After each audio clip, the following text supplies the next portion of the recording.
Welcome to Last Word, brought to you by Montgomery Bank. I'm David Jenkins, joined by Chris Popst. And Chris, a lot of celebrity photos were leaked over the weekend. Oh, I don't know nothing about that stuff. What, you didn't have anything to do with it?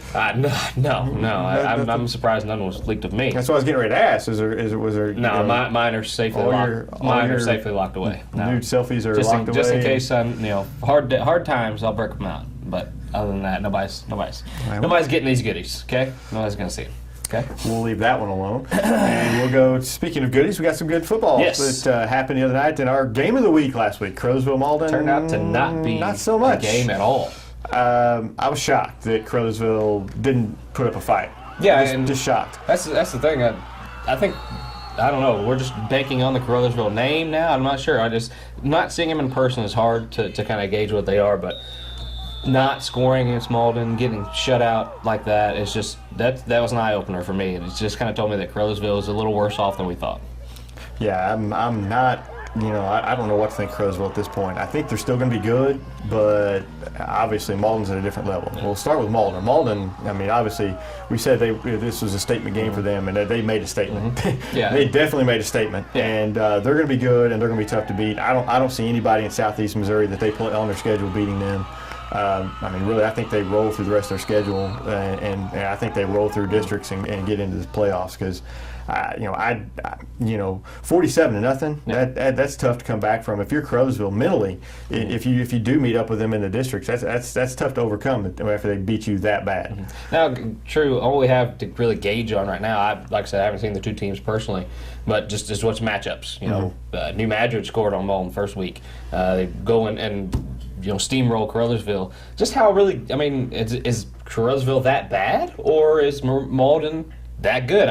Me personally, I don't know. I think Caruthersville might be just a little bit worse than we thought. I don't know if Malden's not to say they're not a good team, but I just don't think they're just a world beater as far as that goes. For our area, they're a good team. I think Malden is very good. I saw New Madrid play. Mm-hmm. I was not impressed with New Madrid. I wasn't impressed with anything that they had out there that, and New Madrid was able to score 20-something points on Malden. And Crowsville didn't score. Now, granted, Malden's fired up for Crowsville. Mm-hmm. Malden wants, they wanted Crowsville. Yeah. That was a game they circled. I'm sure New Madrid was just, someone that was in the way to get to. So I'm not going to put that much into it. I think Crowsville's still a good team. They may not lose to anybody else the rest of the season. I think they may slip up, a game or two. I don't see them as a team that's just going to just dominate. But I could be wrong. Mm-hmm. Like I said, we have a very small sample, but the sample we have is not good for Crowsville, very good for Malden. And I think but I do think Malden is very, very good. And I thought coming into the season they had that ability to be good, but putting the drubbing on Crowsville that they did, just it shocked me, but at the same time it impressed me a lot. Crowsville, like I said, we really don't know, but I still think they're going to be good. Just maybe definitely not as good as they've been in the past. Yeah, and it's tough to tell because, like I said, you have such a small sampling. But Malden, they have a 2-0 Portersville next week coming in this Friday. Crowsville faces Kennett. That's kind of a game maybe in question a little bit. I think Caruthersville. I'm going with Caruthersville. I don't know why. There's nothing for me to believe that they are going to do this other than they're just Caruthersville. But they play at Kennett this week. Kennett's another team that's kind of, that could possibly, could Caruthersville go 0-3? Could Caruthersville actually go 0-3? They could. I don't think they will. Yeah. I think Caruthersville beats Kennett. The thing is, when you're 0-2 and you've just been handled twice, you're not very confident. No.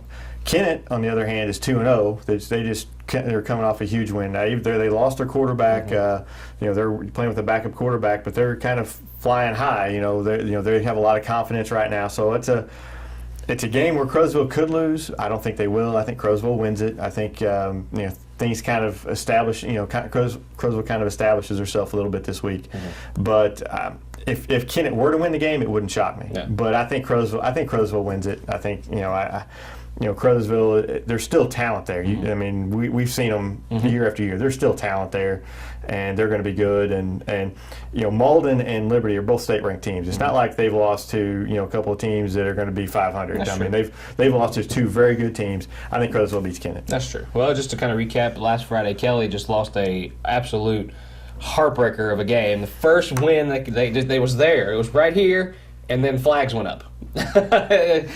Kelly. Yeah. Get a get-back coach. If you don't know what a get-back coach is, all he does is scream, get back to the coaches to stay off the field, and you don't get those personal fouls that will kill you in a close game. That's just a tough way to lose one. I mean, you get for those who don't know the story, there's Kelly was up late in the game, 2 seconds left on the clock. The play that set that, I'm sorry, I'm getting ahead of myself. The play that set that up to get them in range to score the winning touchdown for Crystal City, assistant coach for Kelly, apparently, as far as we know, was called for unsportsmanlike conduct. For being on the field. Being on the field, which is an unsportsmanlike conduct.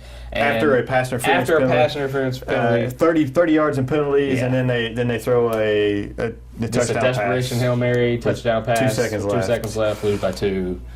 That's, for a first, that's the thing, with teams at first games, you have to learn how to win those games, and you have to learn how to control the end of games. And Kelly had a rough night. Their home opener, their scoreboard didn't work. You had weather moving in. You had, it was just not a great night for Kelly. This week they play St. Vincent. I'm picking a win. I'm picking Kelly. They're going to win the game. They're going to get a 2-point conversion late to win the game. Don't know if I'm going to go that far just to pick up exactly what's going to happen, but I do agree with you that Kelly gets her first win this week against St. Vincent. St. Vincent's kind of been on the back burner here the last few years, but Kelly, they just to be in that game against Crystal City shows me that they're ready to get this win this week, and they have a team that they can actually do that against and kind of control the game, I think, with their ground game, and they know now not to be on the field. Yeah, and also except 11 players. Drink lots of water during the day, guys. I know they had a bunch of guys go down to cramping. Of course, a lot of people around the area did. So hot and humid, and but the thing is, it wasn't as hot as the week before. So you lose more guys to cramping because they think, it's not going to be so bad. But it was terrible with the humidity and everything. Drink water. Yeah. Worst thing we hate is every play somebody gets hurt. You have to bring them off the field. Mosquitoes are out, people. Yeah, really. Let's get these games over. Anyway, skip ahead to this week. We got our game of the week is Sykes and at Cape Central. It's always a bit of a rivalry between them. It seems like they don't like each other. They don't. They don't like each other at all. But at the same time, I don't think there's not going to be too much love lost because I think Cape Central is going to handle Sykeston fairly easily as far as that. Now, I'm not saying it's not going to be a blowout, but I'd say at least 2 scores or so because Cape Central is just that athletic and that good this year. I think Sykes will hang in for a little while, but just too many athletes. Yep. Too many athletes. It reminds me of a few years ago when Sykeston had Trey Lewis and all those athletes that they had, and Cape came in with a pretty good team. They packed Houck, and Sykeston ended up kind of rolling in that one. It kind of reminds me just the roles are reversed, I think. But Sykeston's a very well coached team. I think they'll game plan it to where they can stay in the game for a while. But I just don't think they have the horses. Cape's played 2 tough teams. They've been tested. Sykeston, they played 2 cupcakes and they've not been tested. Yeah. So we'll see. We'll see who. We still don't know exactly how good Sykeston is, really. They've the first 2 games, not to really kind of put their teams down, but they haven't had a good gauge. They just really haven't. They rolled against Charleston. They handled New Madrid fairly easily, and 2 teams, quite frankly, they should handle it as far as that goes. But and Cape Central, like you said, St. Charles West and Vashon in the first 2.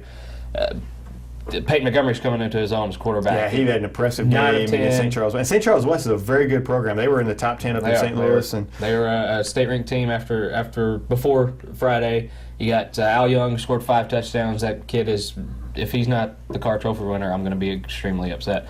Dante Van Dien might have something to say about that. But still, I think he's the best player in our area as far as that goes. And to have this game at Cape Central only helps Cape Central. It's Cape Central's time. They've had these athletes, and it's time for them to kind of take over that football area. And it's Sykeston, like I said, we just don't know how good they are, and it's hard to put a gauge on it. For one thing, Cape's played 2 full games. Sykeston really hasn't played a full game. They've had their subs in early in both games. You can't say. Charleston, they're just down. They're rebuilding. They have some young kids. They're going to get better, but nothing you do about it. New Madrid, new coach, new system, and they're down a little bit also. So nothing you can really do about it. But it doesn't help you going into Cape. Yeah. I really don't think those first 2 games are going to help Sykes at all playing Cape. I think Cape's going to be ready for them. And like I said, I think Cape pulls away I think Sykes hangs with them for a while, but capable of win it going away. Now, we noticed a few things. We have our media pick'em deal that we do, and kudos for staying in second place after last week, Thank you. by the way. But a lot of people, it kind of surprised me. A lot of people, we have a game on our schedule this week, Scott City at East Prairie. A lot of our media panels picked Scott City to win this game against East Prairie. Now, Scott City beat East Prairie last year in overtime, and East Prairie was a one-win team last year. East Prairie they beat Kelly the first week. They rolled against Grandview. Now, I'm not saying those two teams that they probably should beat. A lot of the people in our media panel are picking Scott City to win this game at East Prairie. Jinx, I'm going to ask you, camera and on the record, who's going to win this game? I'm not taking Scott City. I'm taking East Prairie. East Prairie almost beat them last year with a one-win team in overtime. I think they lost them in overtime. Scott City, I mean, they're not bad, but their starting quarterback's out, from what we understand. I don't know. I mean, East Prairie's 2-0. They're kind of rolling. They've got some. They've got some playmakers that they really seem to be. They're defensively, they're only giving up one touchdown. I'm taking East Prairie. I think East Prairie's going to win the game. I don't think it's going to be a blowout. I think Scott City's going to hang in there and it's going to be close. But I think East Praire wins it. Plus, East Prairie's playing at home. It's tough to play in East Prairie. They have fights in the stands and everything else there. I mean, it's tough to play there. Well, I think it's going to be a fight on the field as well. But East Prairie last year, I was at that overtime game and they hurt themselves. They should have won that game. But that's something a year under their system and a year older those kids learn, and they learn how to win games and close games out. And I think they do that this year. It's just one of those things. I think East Prairie, they go 3-0 for the first time since 2009, I believe. And for them to be on this path, it's a good sign for them because they've been one of the most downtrodden programs in our area. It's First time they're 2-0 since 2009. And it's nice to see them. And they've been talking about this for years now. Hey, we're going to have we got young players, we're rebuilding, we're going to get there. Well, they're starting to get there, and you can see it. There's there's a lot of enthusiasm at East Prairie right now. The kids are excited, and they've got confidence. We talked about earlier, when you're 2-0, you've got confidence, and they've got confidence, and I think they just build off that, and I think they beat Scott City. And let's run down our picks here. We both said about Sykes and Cape Central. I got Cape Central. You got Cape Central. We both got Carruthersville. Hayti at Chaffee. Chaffee is another team that's kind of hit the hard pavement as far as that goes. Hayti scored 60 points against Charleston last week. Hayti rolls. Sorry, Chaffee. Hayti. Charleston at Dexter. Dexter gets their first win, I believe, this week. Sorry, Charleston. Dexter rolls. Pick Scott City. One thing about Dexter, though, Peyton Pollock, somebody give the ball to a running back. He had 24 carries last week. The running backs had 5.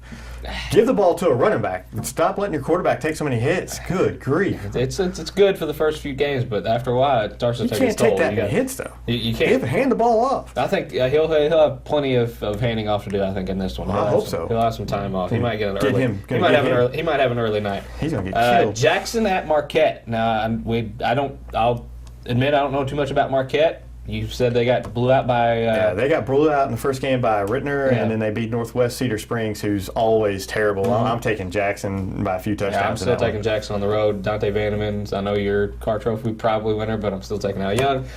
St. Vincent and Kelly, both think Kelly is going to win that one, their first win in their program history. Malden at Portersville. Malden rolls. I saw Portersville. They're not a bad team. They controlled Chaffee from the start. Malden, from what I've seen, might have too much firepower. Portersville doesn't have the horses. Malden rolls. Just has too much firepower. St. Jen at New Madrid. That's I think St. Jen. St. Jen just hammered Valley. They did. And they're going to hammer New Madrid. Sorry, New Madrid. Sorry. Yeah. Okay. Farmington at Poplar Bluff. Poplar Bluff, maybe. I don't know. Farmington's been a kind of a downward slope as far as that goes, and they beat North County last week though. They did. I think they're on their way up. And Poplar Bluff, they struggled with Dexter, which is kind of surprising. But had some weather and stuff, but still, Poplar Bluff kind of struggled with Dexter. Dexter's either better than we think, or Poplar Bluff's not as good. Probably a mixture of both. But I'm still going to take Poplar Bluff. I'm taking Poplar Bluff at home. B and all those guys, I think they'll be all right as far as that goes. Now, the most important game of the week, Notre Dame at Michigan. You're going to be there, or excuse me, Michigan at Notre Dame. You're going to be there. Obviously, we think Notre Dame's going to win. We're both Notre Dame fans. That's our game of the week. Yeah, I started to say I'm not worried about all these high school games. I'm afraid to see Saturday's game. But so you're going to be. Second time going there. I'm not going to propose to another wife. This doesn't time. take his friends or anything. He just takes his wife. I'm taking some friends. I'm taking two other friends. I have other friends than you. I'm not. You see how good a friend I am. I'm going to be sitting at home on the couch watching the game while he's going to be in the stadium. Now, who needs him? Who needs him? Take a few pictures for you. Yeah, who needs him? So we'll see you guys next week on The Last Word.